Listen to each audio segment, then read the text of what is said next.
Hoarding का हाल ही में नया कॉन्ट्रैक्ट दिया है, जुना कॉन्ट्रैक्ट कोई बात नहीं, लेकिन जब टेंडर निकाले गए थे तो एक आदमी ने दिया 95 रुपीज़ स्क्वायर फीट का एग्जाम्पल, तो 5 साल का होर्डिंग हुआ तो उसकी कीमत होती 10 करोड़ रुपया। तो उसके अंदर कुछ कारण दिखाया और वो टेंडर को कैंसिल किया। नए को जिनके जो था ऐसे कंडीशन डाले गए जहाँ वो दूसरा आए नहीं, और वो 40 रुपये से दिया, मतलब 10 करोड़ का काम 4 करोड़ में दे दिया। ये एग्जाम्पल अमाउंट दे रहा हूँ, इतना बड़ा फर्क है। और इस तरह का वो कॉन्ट्रैक्ट उन्होंने दिया है, तो उसका हम सब ने कमीशन की कारण क्या था कि एक आदमी आपको 100 रुपया दे रहा है, उसको काम नहीं दे रहा, दूसरे को 40 रुपये में आपने काम दे दिया, तो इसके अंदर गड़बड़ है। तीसरी बात, जहाँ होर्डिंग लगा है, अब सुप्रीम कोर्ट की कुछ गाइडलाइन है, कुछ महापालिका के नियम है, वो नियम सुप्रीम कोर्ट और महापालिका के नियम के विरुद्ध जाके उसने कुछ होर्डिंग खड़े किए। तो जब आपके कायदे वो थे पहले, तो अब नया आया है तो उसने तो कम से कम कायदा पालन करना चाहिए। तो इसके अंदर कुछ संगीनता है, तो नक्की क्या है इस बारे में कमिश्नर बोला हम जांच करेंगे। पुरानी कहावत है कि घर के बच्चे जो है भूखे मर रहे हैं मगर पड़ोसियों को लड्डू खिलाए जा रहे हैं। नमस्कार, मैं हूं केतन बारिया और आप देख रहे हैं हमको पूछेंगे। आज मैं मौजूद हूँ गोल्डन एज परिसर में, जहाँ पर आप मेरे पीछे देख सकते हो कई सारे होर्डिंग्स वगैरह लगे हुए हैं और ये होर्डिंग का मामला जो है काफी दिनों से गरमाया हुआ है। लोगों का कहना है कि मनपा को, मीरा भाईंदर महानगर पालिका को एक होर्डिंग या प्रति फुट के पीछे जो 90 रुपये जो ठेकेदार दे रहा था और जिससे मीरा भाईंदर महानगर पालिका को काफी अच्छा रेवेन्यू आना था, उसको दरकिनार करके जो है एक ऐसे इंसान को वो ठेका दे दी गया जो महज 40 रुपया या तो 45 रुपया, यानी कि आधी कीमत से, मतलब मीरा भाईंदर शहर का कम से कम करोड़ रुपया महीने का नुकसान होने जा रहा है। और इस विषय पर आज हमारे साथ में मौजूद है समाज सेवक प्रदीप जंगम। तो आइए उनसे ही जानते हैं कि इस विषय में वो क्या प्रकाश डालेंगे। प्रदीप जी, आप बताइए कि जो शहर में ये होर्डिंग का मामला गरमाया हुआ है, आखिरकार ये क्या है पूरा मामला और आपने किस तरह की शिकायत की और वो शिकायत अब तक कौन से स्टेज पे है? देखिए, शहर में होर्डिंग का मामला ये आज ही गरमा ऐसा नहीं है, 2017 से इसका फॉलोअप हमारा चालू है।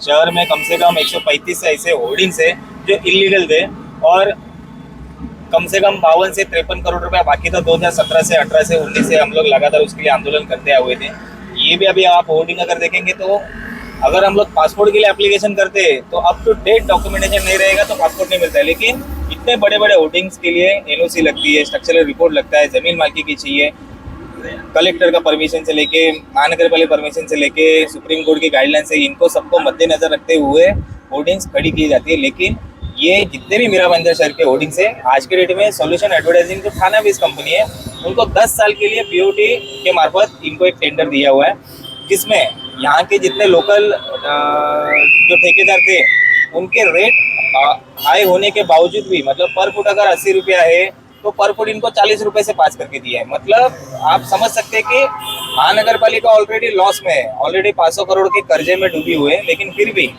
एक किसी व्यक्ति विशेष ठेकेदार की मर्जी, मतलब थाना से जो आया हुआ है मुख्यमंत्री के वार्ड का जो ठेकेदार है उसको ये ठेका दिया हुआ है जो 10 साल के लिए दिया हुआ है। उसमें भी आप अगर देखेंगे कि 10 साल के लिए पहले साल 2.5 करोड़ भरना है, फिर उसमें और 10% बढ़ के मतलब एक लास्ट 9 साल तक आपको 3.5 करोड़ रुपए भरना है, लेकिन 10वें साल का 3.25 करोड़ रुपया उसको माफ कर दिया ऑलरेडी पहले ही। तो ये 3.25 करोड़ रुपया माफ करने का रीजन क्या है? दूसरी बात, फुटपाथ पर आप होर्डिंग खड़े नहीं कर सकते, सुप्रीम कोर्ट की गाइडलाइन है। अभी आप मेरे पीछे देखेंगे फ्लाईओवर पे भी एक होर्डिंग हुआ करता था। ये सत्यकाम फाउंडेशन, कृष्णा जी गुप्ता और हमारा, हम दोनों का फॉलोअप कम से कम 6 महीने से, जब से एक खड़ा था स्टैंड हुआ था, उसके बाद में इसको आधी रात को तोड़ा गया। क्यों तोड़ा गया? क्योंकि ये रास्ते के बीच में आप ऐसे होर्डिंग्स खड़े नहीं कर सकते। कोई भी आता जाता है, कोई ऐड अगर आप दिखते हैं, नहीं तो सीएम का अगर फोटो दिखेगा तो गाड़ी चलाते हुए एक्सीडेंट्स होते हैं। पुणे में भी ऐसे हादसे हुए, बहुत जगह पे हादसे हुए। उसके बाद में सुप्रीम कोर्ट ने गाइडलाइंस दिए थे कि रास्ते के बीच में आप होर्डिंग्स नहीं खड़ा कर सकते, लेकिन फिर भी उसने खड़ा किया। 3 महीना उसने बिजनेस किया। उसके बाद में कमिश्नर ने उसको आधी रात निकाला, आधी रात को उनको ठेकेदार को बोल के उसको निकाला। मतलब कैसा है कि मुख्यमंत्री अगर बोलेंगे तो यहाँ पे नियम बाह्य, इलीगल, ऑथोराइज, अनऑथोराइज ऐसे टेंडर पास किए जाते हैं। इसके पूर्व जो कमिश्नर थे ढोले साहब, इन्होंने इस सॉल्यूशन वाले को 10 साल के लिए बीओपी दिया। बीओटी पे जो टेंडर दिया, बीओटी का हाल ऐसा है कि आपने शिवार गार्डन का देखा रहेगा। बीओटी का मुद्दा किसी को पता नहीं। 12 एकड़ लैंड, गवर्नमेंट लैंड एक ठेकेदार के पास है। वो ठेकेदार ने session court, high court, supreme court ऐसे कम से कम 10 साल निकाले, 8 करोड़ रुपया उसका माफ कर दिया। आम लोगों का कौन सा पैसा गवर्नमेंट माफ करती है, मुझे आप बताइए। तो हम लोग का इतना ही बोलना है कि ठेकेदारों के लिए महानगर पालिका काम करती है, आम लोगों के लिए कोई काम करती नहीं है।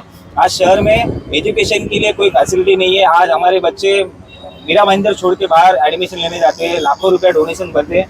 तो ये सब यहाँ के विधायक है वो कभी आवाज नहीं उठाएंगे, क्योंकि उनके फ्री में होर्डिंग लगते हैं। बर्थडे हो, नया साल हो, क्रिसमस हो, उसके होर्डिंग्स लगते हैं। लेकिन ये ठेकेदारों के खिलाफ ना एलईक्यू लगाने के लिए यहाँ के दोनों विधायक को टाइम है, ना ठेकेदारों की इलीगल जितने भी ये चालू है उनके जितने भी काम, उसके ऊपर बोलने के लिए उनको टाइम नहीं है। रोज वही रोड से आते हैं, लेकिन उनको बोलने के लिए उनको टाइम नहीं है। तो हमारा तो इतना ही बोलना है कि जितने भी मतलब ठेके चलते हैं वो लॉ के हिसाब से हो और महानगर पालिका को उसका बेनिफिट मिले, ना कि ठेकेदार का बेनिफिट मिले। तो आपने देखा कि इस पूरे विषय पे प्रदीप जमुन ने जो बताया वो चौंकाने वाला है, लेकिन चौंकेगा नहीं, क्योंकि ऐसे हादसे, ऐसे भ्रष्टाचार इस शहर में, मीराबाई शहर में हमेशा होते रहे और होते ही रहेंगे।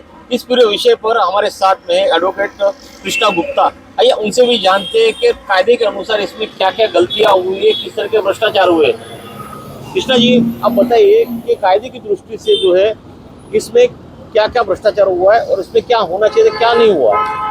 देखिए सर, सबसे पहली बात है कि Maharashtra municipal corporation display of sky sign and advertisement act regulations 2022 के हिसाब से गवर्नमेंट ने नया एक्ट पास किया, नया उसके अंदर रेगुलेशंस दिए, जिसके अनुसार फुटपाथ पर आप होर्डिंग्स रेज नहीं कर सकते। आप जो लोगों का ध्यान विचलित हो, ऐसा किसी भी जगह पे आप होर्डिंग खड़ा नहीं कर सकते। फिर भी मीरा भाईंदर म्युनिसिपल कॉर्पोरेशन ने सोल्यूशन एडवर्टाइजमेंट कंपनी को कॉन्ट्रैक्ट देकर के रास्ते के बीच में फुटपाथ पर, मेन रोड्स पर होर्डिंग खड़ा करने का उन्हें परमिशन दिया है। सबसे पहली बात। दूसरी बात कि स्काई साइन एडवर्टाइजमेंट एक्ट में क्लियरली लिखा हुआ है कि कोई भी होर्डिंग को परमिशन सिर्फ 3 साल के लिए मिलनी चाहिए, पर मीरा भाईंदर म्युनिसिपल कॉर्पोरेशन ने सोल्यूशन एडवर्टाइजमेंट कंपनी को 9+1 10 साल के लिए बीओटी तत्वों पे दे दिया। मैंने कमिश्नर से पूछा, डिप्टी कमिश्नर कल्पिता पिंपले के पास तो जवाब ही नहीं है। वो हर बात का जवाब बोलती हैं कि नहीं नहीं हमारा सब सही है, पर लॉ पॉइंट पे उनके पास कोई भी जवाब नहीं है। 10 साल उन्होंने कैसे दिया, उनके पास कोई जवाब नहीं है। एक्ट में सिर्फ और सिर्फ 3 साल के परमिशन का प्रोविजन है। 3 साल के परमिशन का प्रोविजन होते हुए भी 10 साल का इन लोगों को बीओटी तत्व पे इलीगल तरीके से कॉन्ट्रैक्टर को बेनिफिट पहुंचाने के लिए वर्क ऑर्डर दे दिया गया। आज अगर कॉर्पोरेशन अपना स्टेप बैक करेगी, कॉन्ट्रैक्टर कोर्ट में जाएगा, कोर्ट स्टे देगी और फिर ये स्टे कोर्ट स्टे चलते रहेगा और जनता का एकदम नुकसान होते रहेगा। मिला जुला के म्युनिसिपल कॉर्पोरेशन ने जो एज पर लॉ काम करना चाहिए, तो अकॉर्डिंग टू द लॉ काम ना करके according to the benefit of the contractor काम करने का काम मीरा भाईंदर सिटी में शुरू है। हमने इस बारे में राइटिंग में म्युनिसिपल कॉर्पोरेशन को कंप्लेन किया। मैंने लोकायुक्त के पास भी इस मैटर को रेज करा है, जल्दी उसकी सुनवाई होने वाली है। तो आपने देखा कि